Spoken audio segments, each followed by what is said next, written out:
Olá pessoal, professor Wander Andrade, venho aqui trazer algumas considerações sobre o curso de pós-graduação em Direito Penal e Processo Penal e para tanto vamos ver já aquilo que anotamos, está lá apresentado o nosso curso e na sequência vamos direto falar sobre o tema que abordaremos, ou seja, os crimes contra a liberdade individual. Vamos a cada um deles? Muito bem. Então, o primeiro crime que nós iremos comentar, meus amigos, é o crime de constrangimento ilegal. Constrangimento ilegal.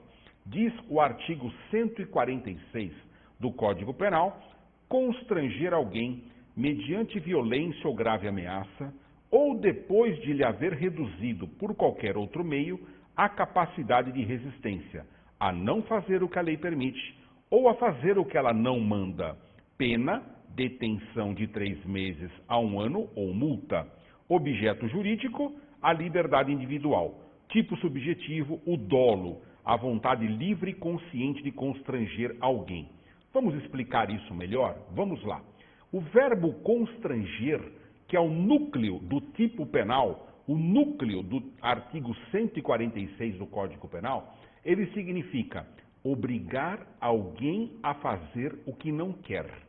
Muito bem, se você obriga alguém a fazer o que não quer, valendo-se da força física ou da ameaça, você pratica o crime de constrangimento ilegal, lógico, admitindo-se que você tem a vontade livre, consciente, dirigida para esta finalidade típica. Portanto, o constrangimento ilegal é o primeiro dos crimes que abre o rol dos delitos contra a liberdade individual. Mais adiante, algumas outras informações que nós trazemos são as seguintes. Quem pode cometer este crime? Qualquer pessoa. O sujeito passivo é a pessoa física que possui capacidade de querer. E o tipo objetivo é o verbo constranger. Exemplos: obrigar uma pessoa a mudar de residência, obrigar uma pessoa a escrever uma carta, coação para ingerir bebida alcoólica, entregar documentos, confessar um crime. Portanto, meus amigos, quando eu falo em constrangimento ilegal, eu estou imaginando uma conduta típica formatada por um comportamento voltado para obrigar alguém a não fazer o que quer ou a fazer o que não quer. Isso é o constrangimento ilegal. Sujeito ativo, qualquer pessoa pode cometê-lo, mas o sujeito passivo, cuidado com ele. Porque o sujeito passivo não pode ser qualquer pessoa. É qualquer pessoa, sim, porém com capacidade de entendimento. Ou seja, uma criança de tenra idade não pode ser sujeito passivo de constrangimento ilegal, porque ainda não tem vontade propriamente dita de querer ou de não querer. Isso no âmbito de uma maturidade que se espera para poder se deparar com a conduta típica deste crime. Da mesma forma, uma pessoa que tenha doença mental também não vai poder ser sujeito passivo, porque não vai ter como manifestar a sua vontade de forma livre, desembaraçada e, portanto, ela já nasce viciada e eu não posso cogitar deste crime perante esse tipo de sujeito passivo. Vamos ver mais alguma anotação? Vamos lá. Consumação e tentativa. O crime de constrangimento ilegal vai ter o seu momento consumativo quando a vítima se conduz ao que foi obrigada, fazendo o que não desejava ou não fazendo o que queria. A tentativa é admissível quando o ofendido não cede à vontade do agente, apesar da violência ou ameaça. E aí eu vou encontrar 2 causas de exclusão do crime. Primeiro, intervenção médica ou cirúrgica sem consentimento do paciente. E também a coação exercida para impedir o suicídio. Nesse sentido, pessoal, que temos a falar a respeito? Temos que lembrar que esse tipo de delito, que esse tipo de crime, ele vai se consumar naquele exato momento em que a pessoa praticar o que não quer ou deixar de fazer algo que gostaria de fazer. Vamos dar um exemplo? Vamos lá. Vamos imaginar que uma pessoa quer entrar numa casa noturna e lá na casa noturna tem um homem, um segurança, que quer fazer uma busca pessoal, uma vistoria no corpo da pessoa para saber se ela está trazendo arma, se ela tem alguma coisa irregular para poder entrar na casa noturna. Pergunto, esse homem que trabalha na casa noturna tem poder de polícia? Não, ele não tem poder de polícia. Professor, mas se ele for um policial? Também não, porque ele está de folga e, nesse caso, ele está atuando como um funcionário particular. Então, ele não está ali revestido da autoridade pública que o legitima para praticar um ato como tal. Um policial, ele pode abordar uma pessoa, proceder a uma busca pessoal, proceder a uma vistoria no corpo da pessoa, no veículo da pessoa, na rua, por exemplo, ele pode fazer isso, ele tem poder de polícia. Está lá no artigo 144 da Constituição Federal. Mas um particular não tem isso.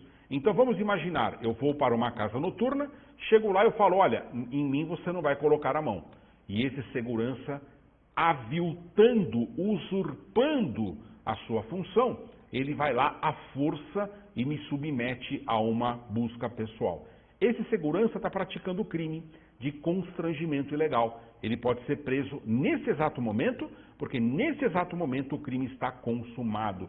Eu acabei fazendo algo que eu não queria e eu fiz esse algo porque alguém usou da força física ou de uma grave ameaça e eu sucumbi, eu me curvei à vontade desta pessoa, discordando daquilo que estava sendo proposto.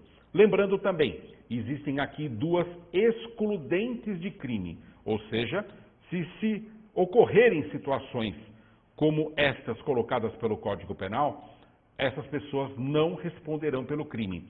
Que circunstâncias seriam? Número 1, o médico que submete à cirurgia uma pessoa mesmo contra a sua vontade. O médico usa de força, ele pede para enfermeiros, auxiliares, segurarem a pessoa para anestesiá-la, para sedá-la, para ter condições de fazer uma cirurgia. Pergunto, o médico usou força física contra a vontade daquela pessoa que não queria operar, mas era para salvar a vida daquela pessoa. Então, se o médico conseguir comprovar que a conduta dele se deu neste âmbito de prática e de comportamento, o médico não pratica crime. A segunda hipótese é a do suicida. Imaginemos que um suicida está no parapeito de uma janela, pronto para saltar para a morte. Nesse exato momento, alguém usa da força física, um policial, um agente do corpo de bombeiros ou qualquer pessoa. Aqui eu não preciso que seja até mesmo um profissional que tenha aí por dever e por ofício salvar vidas. Não, pode até ser um particular. Imagina que este particular usa da força física, puxa o suicida que cai para o interior do prédio, machuca a perna, por exemplo. Terá havido constrangimento ilegal? Não. Esta pessoa agiu no exercício regular de direito e, portanto, ainda que pudesse se questionar, esse questionamento está amparado pelo próprio Código Penal quando fala da exclusão desse mesmo crime. Tá bem? Ok. Agora vamos virar a página e vamos falar de outro crime. Vamos falar do crime de ameaça. Então, constrangimento ilegal está no artigo 146 do Código Penal. O próximo dispositivo, o 147, fala do crime de ameaça. Vamos ver o que diz o Código Penal a esse respeito? Ele diz assim, olha, ameaçar alguém. O verbo é ameaçar, é o núcleo da conduta típica. Ameaçar alguém por palavra, por escrito, gesto ou qualquer outro meio simbólico, de causar mal injusto e grave, pena, detenção de 1 a 6 meses ou multa. Objeto jurídico, liberdade individual. Sujeito ativo, qualquer pessoa, e sujeito passivo, pessoas que têm capacidade de entender. O que falar, portanto, da ameaça, pessoal? O crime de ameaça é um crime contra a liberdade individual.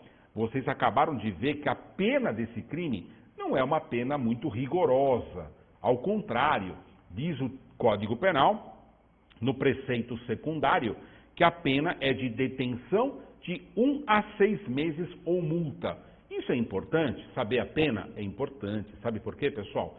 Pela pena desse crime, eu defino a competência para o julgamento deste mesmo crime. Ou seja, o crime de ameaça será julgado pelo GCRIM, pelo Juizado Especial Criminal. O Juizado Especial Criminal é o órgão do Poder Judiciário que tem a competência para julgar e processar os crimes cujas penas vão até e inclusive 2 anos.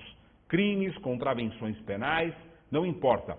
Todo e qualquer delito, toda e qualquer infração penal, cuja pena vai até 2 anos, inclusive 2 anos, é e deve ser julgado no âmbito do GCRIM, do Juizado Especial Criminal. Outra coisa importante, o que vem a ser ameaça? Ameaça é prometer, fazer promessa de um mal futuro e grave. Então, imagina, o marido diz para a mulher assim, olha, se você continuar saindo de casa, eu não vou mais te dar o cartão de crédito para você fazer compras. Isso é uma ameaça? Não, pessoal. Alguém diria, nossa, professor, mas isso para mim é muito grave. Veja, ainda que para você seja grave, não é o parâmetro que o Código Penal utiliza para gravidade. Gravidade para o Código Penal, mal injusto, futuro e grave, é aquilo que pode afetar bens jurídicos de relevo, como a integridade física, como a vida. Então, se uma pessoa diz assim, eu vou te matar, eu vou acabar com a sua vida, eu vou te arrebentar na saída da escola, isto é ameaça para fins do que diz o artigo 147 do Código Penal. Mas nos exemplos que eu estou citando, essa pessoa provavelmente está falando isso. Eu vou te matar, eu vou acabar com a sua vida. Mas perceba que o crime de ameaça, ele é catalogado, etiquetado e classificado como sendo um crime de forma livre. O que é isso? Crime de forma livre. Crime de forma livre é aquele que pode ser praticado de qualquer forma. Então, o crime de ameaça pode ser praticado verbalmente, eu falo perante o meu inimigo, vou te matar, por escrito, eu mando um WhatsApp, eu mando um e-mail, eu escrevo uma carta dizendo vou acabar com a sua vida, ou até por um gesto. Imagina que eu faço um gesto como esse, apontando para o meu adversário, eu estou dizendo com isso que eu vou acabar com a vida dele. Não é um gesto. Esse gesto pode configurar ameaça. Enfim, esse é um crime de forma livre. Vejam vocês, portanto, que o crime de ameaça, apenas para finalizar, indo aqui para os últimos apontamentos, ele refere-se a uma promessa de castigo ou de malefício. Ele exige o dolo, ele admite a tentativa, especialmente nos casos por escrito, trata-se de um crime formal e a ação penal é pública condicionada à representação. O que quer dizer isso, pessoal? Quer dizer que a vítima ou o representante legal da vítima tem 6 meses a contar da data de quem sabe ou soube quem é o autor do crime para poder manifestar-se no sentido de querer processar esta pessoa.